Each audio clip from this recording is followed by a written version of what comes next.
Hello everyone, welcome to the engine channel. Today we'll disassemble thing. Here is this engine, it's an MZ 2755. The engine was taken from a Gazelle vehicle. This is what it looks like.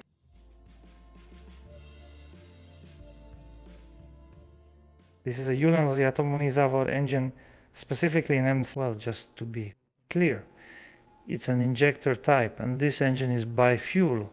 It runs on both gas and gasoline.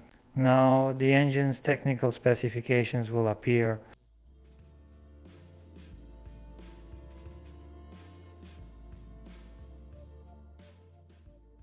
This car belongs to our company. I'll briefly explain the background. So this engine has a mileage of just over 200,000 kilometers.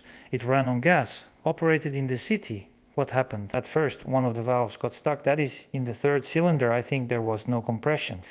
We replaced the hydraulic lifter. There are hydraulic lifters here and adjusted the valves. I'll show you later. But even though there are hydraulic lifters, you still need to adjust the valves. So we adjusted the valve and the car left, worked for maybe 2-3 weeks or a month, I can't say for sure. The same thing happened again. The valve got stuck and there was no compression again. On the third cylinder we took off the valve cover. You can see the rocker arm shaft was removed. And you can see that the exhaust valves are sticking out higher. I don't know, by 3, 4, maybe 5 millimeters. The decision was made. So we removed the head. I don't have it on hand right now, but later if I find it, I'll either insert a photo or record a video just so you understand. I'll briefly talk about wearing graduation outfits now. The valves have sunk into the cylinder head, meaning the seat was completely eaten away. It didn't fall out, it wasn't crushed, it was just from the heat. Let's put it that way, both the valve and the seat. Basically, the valve sank into the seat and there was almost nothing left of the seat. There's foil like this around the edges. We decided to buy a new cylinder head as discussed. It was installed, I tightened it, adjusted the valves, and then the driver took over. They assembled everything, finished, went on the route, and worked 1 or 2 shifts. They began using oil and suddenly it started disappearing quickly, even though there was no previous oil loss before. Levels were normal and only needed small top-ups, but now they were adding 2 to 3 quarts a day. And then basically their vehicle overheated and they towed it to the garage with a rope. They brought the car in on a tow rope. So they started figuring out what was wrong, started looking into it. And basically there was this kind of sludge all over the cooling system. That is, you can see that our antifreeze mixed with oil. And it turns out that the oil was getting into the antifreeze under pressure. So at first we thought it was the cylinder head, but the head is new. Even though it's not original, we bought it for over 20,000. But in any case, it's new. So there's this kind of emulsion. The entire radiator is clogged, all the hoses and the engine is clogged as well. I poured degrazer in here, let it sit for 2 days. Now I'm going to drain it and see what we've got, whether it cleaned it off or not. So we've come to the conclusion that the oil is getting through the heat exchange. There's a heat exchanger here, and either the radiator itself is letting oil directly into the antifreeze, or I have another suspicion. When we unscrewed the filter, this bolt wasn't tightened. So during the last filter change, when they unscrewed the filter, this bolt got loosened. And right here, where it sits on the engine block, there was a gap like this. There's no seal here. And this is where the oil channel runs. So there are 2 options, I think. Either the problem is in the radiator and it's letting oil under pressure directly into the antifreeze, or something was installed incorrectly. The bolt was tightened, but it wasn't sealed correctly, allowing pressurized oil to leak into the antifreeze. Well, in any case, we're not interested in that bolt anymore. Obviously, I'll tighten it. The point now is to flush the engine from these deposits. And also, as I already mentioned, our engine was a specific one. Even though the cylinder head is new, we may still need to machine it due to a possible problem. And we'll also check the pistons, since we've already removed the engine. So we might replace the pistons and the bearings. This will be a scheduled overhaul. That's the background. Let's start disassembling. I'm removing things now. Here's the alternator, here's the collector fan, and so on. But first, the gearbox. So I'm taking off all the attachments as much as possible. Then we drain.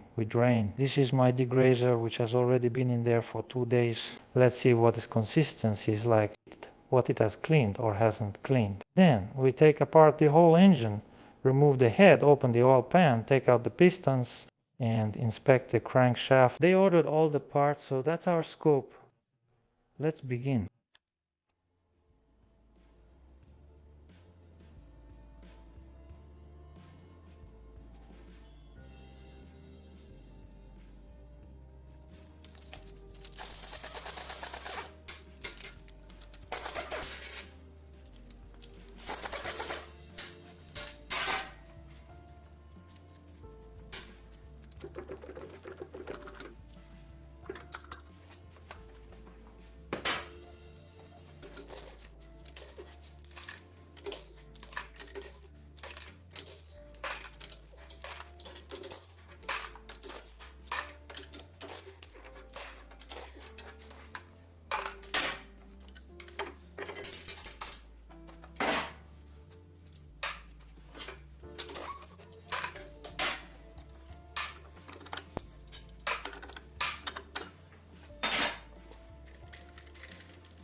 So these hydraulic lifters as well is just a regular push rod, and instead of a tip there's a hydraulic lifter here. So what's my opinion on why this is done? This is a bi-fuel engine, meaning it runs on both gas and gasoline. And obviously when it runs on gas, the exhaust valves overheat, and like in our case, the valves kept damaging the seat. The valve itself would sink into the seat, and at this spot it would keep rising, and these hydraulic lifters compensate for this gap. Otherwise, for example, you would have to adjust the valves every few months. But thanks to the hydraulic lifters, this gap is compensated. But when things got really bad, we replaced this hydraulic lifter, adjusted the valves again, and it only lasted for about a month. Then the valve got stuck again.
So my engine is disassembled. Let's sum it up. There are absolutely no issues with the engine itself. Everything is in excellent condition. I think it could have kept running for hundreds of thousands of kilometers more. So the camshaft bushings are in excellent condition. The camshaft itself is in excellent condition. The lifters and the cylinders show no wear. The honing is still there, and the bearings are also in good condition, just normal working condition. There are no scratches or anything like that. To be continued, to be continued. So here we can see the skirt here is already worn down, eaten away. There are no scratches, but there is even wear. It's clear they could still work for a while ill, but since we've already taken apart the engine and will install new pistons ill, what should we do with this engine? Replacing the pistons, replacing the bearings, replacing the seals, gaskets, and the heat exchanger, which is actually the reason we removed this engine. I'll disassemble the cylinder head and inspect it. Since the engine overheated, I'll resurface it. I don't think removing the engine was necessary. You could have just flushed the cooling system several times right there. For example, with a degrazer, or maybe with Fairy or some other product. Flushing it several times with hot water, then cold water. And the engine would have kept running just fine.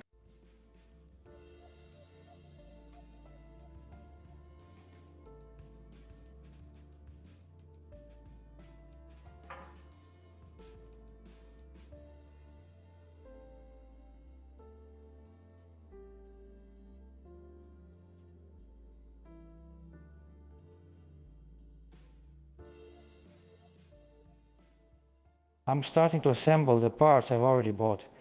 And in a few words, let me repeat, what are we going to do with this engine? So, we're replacing the pistons, replacing the bearings, and the seals and gaskets. Basically, that's it. We're not really doing anything else. I only took it apart because we found emulsion in the cooling system, meaning oil got in and everything got mixed together. I've already washed the block several times, cleaned the water jacket, blew it out and degreased everything here. The block is fully ready for assembly. I've prepared some parts, others are still being washed. Now my task is to prepare the crankshaft. I've unscrewed the plugs and cleaned the channels.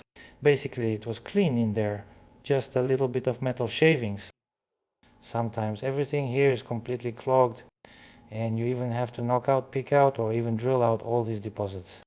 In this case you could say everything was clean. Well, our crankshaft is in perfect condition, there's no wear at all. Let me remind you, this engine has 200,000 kilometers on it. Basically everything is fine with the crankshaft, everything is excellent. The pistons will also be new and purchased. I haven't checked yet, I washed them and I'm installing the connecting rods first. The camshaft was replaced about 3 to 5 months ago. I replaced this gear here with a new Textolite one, after cutting the teeth off Immuno. We removed the front cover and gear on the spot, then I installed the new one, so it has barely been used. The camshaft is in excellent condition, So first I installed the camshaft, then I installed the crankshaft plugs, I secure them first with thread locker, After that I installed the new pistons, and put the pistons into the block.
So, aligning the timing marks, there's a stripe on the camshaft and a dot on the crankshaft. That you can see here a tooth, here a gap. I lined everything up. Now I'm installing the covers.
Let's continue.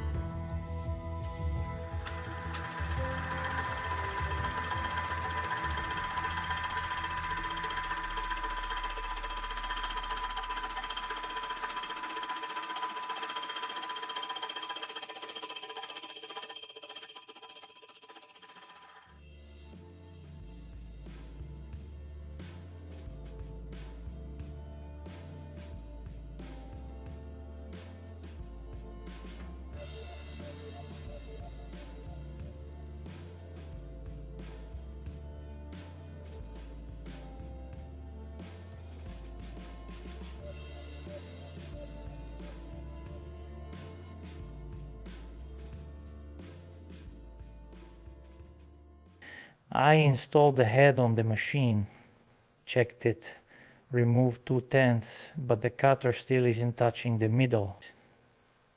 You can actually feel a dip here with your finger, so the head is really warped. It's off by 2/10 and there's still this dip, so now I'll take off about 1.5 more and we'll see how it goes. So in any case, I need to level it out completely, then I blow it off and install it on the engine.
I machined the head with 2 passes on the machine and removed 0.35 mm total. Overall about 0.35 to 0.4, let's say 4/10. That means the head was really warped, just like I said. The engine was overheated and because of that emulsion circulation stopped. Apparently all the channels got clogged. So I installed the intake manifold, the exhaust manifold as well. Here under the thermostat I tightened the head.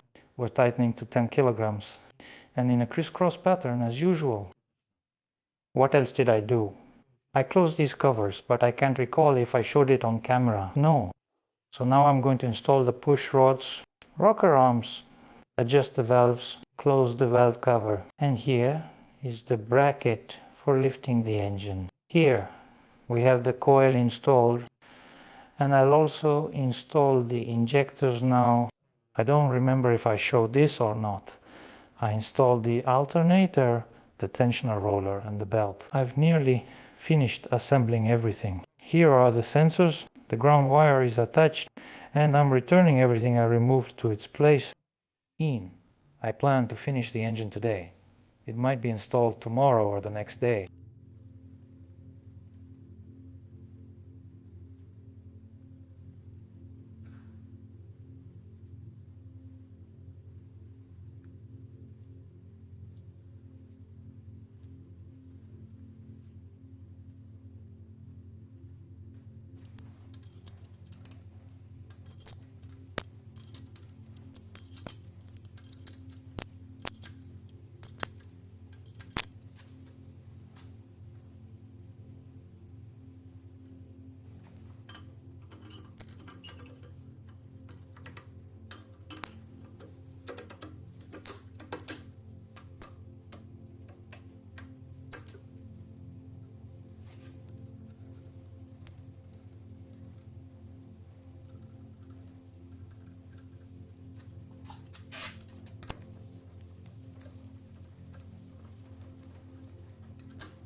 reduce D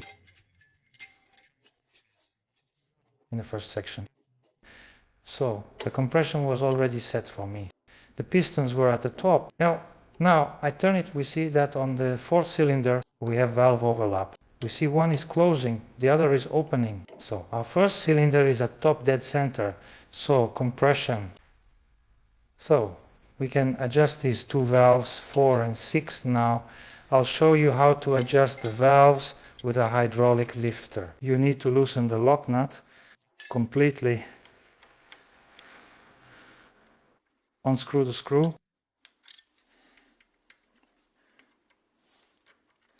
We unscrew it, then tighten it. Here you can feel the stop, meaning it was moving freely, and now you feel the stop. After that we make 1.5 turns. We have half a turn, then 1 turn, that's 1.5 turns, and we secure the lock nut.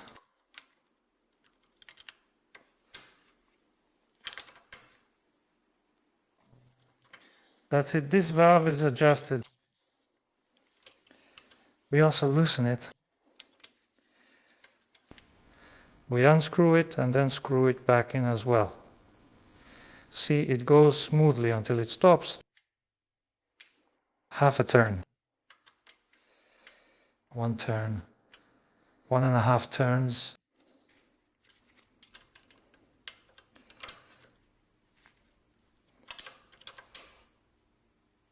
Second valve adjusted.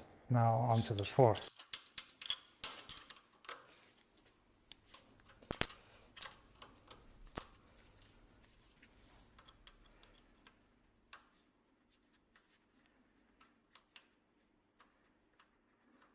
Stop. Half a turn.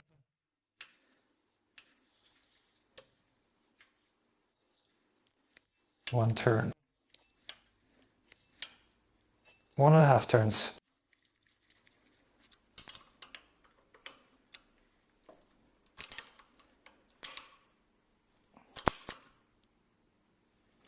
And the sixth.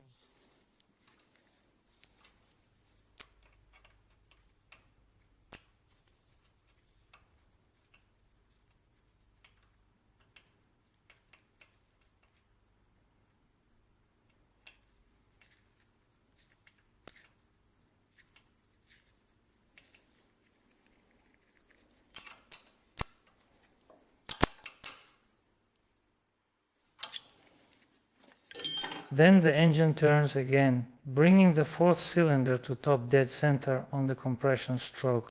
In this case, the first cylinder will have valve overlap, and then we adjust the third, fifth, sixth, and eighth.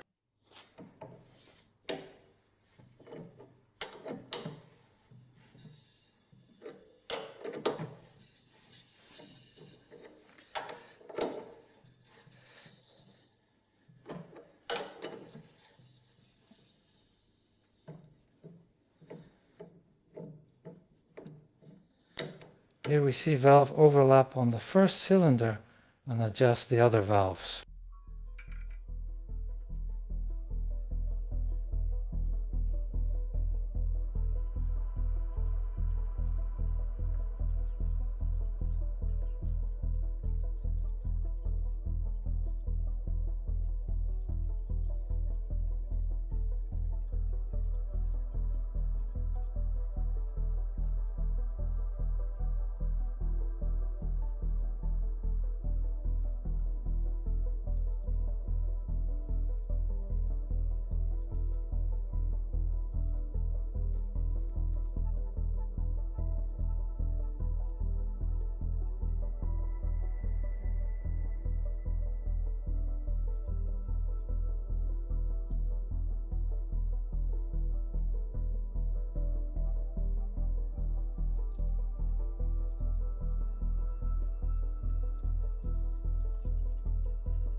Subtitles by Dimitrorzak.